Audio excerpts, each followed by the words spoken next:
Saat Presiden Prancis jalan kaki 2 km usai makan malam di GWK, sapa warga hingga gendong balita. Presiden Prancis Emmanuel Macron memilih untuk berjalan kaki usai menghadiri jamuan makan malam perhelatan KTT G20 di Taman Budaya Garuda Wisnu Kencana atau GWK pada Selasa 15 November 2022 malam. Rekaman video Emmanuel Macron berjalan kaki tersebut viral di media sosial Instagram dan TikTok.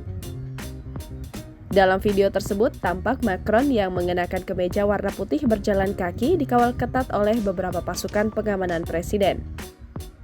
Lalu Presiden Prancis itu tiba-tiba menghampiri warga yang tengah berdiri di pinggir jalan.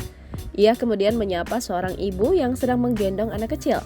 Orang nomor 1 di Prancis itu kemudian meminta untuk menggendong balita tersebut. Macron tampak tersenyum bahagia saat menggendong sang balita.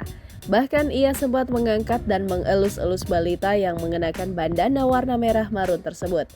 Asisten Operasi Kapolri Irjen Agung Setia Imam Effendi mengatakan peristiwa tak terduga ini menunjukkan pengamanan KTT G20 dapat dipercaya dan berjalan dengan baik. Effendi mengatakan Polri telah mempersiapkan pengamanan untuk KTT G20 selama setahun belakangan ini, sehingga pihaknya telah mengantisipasi pengamanan apabila ada peristiwa di luar dugaan seperti Macron mendadak turun dari mobil. Jangan lupa subscribe, share, komen, dan like ya!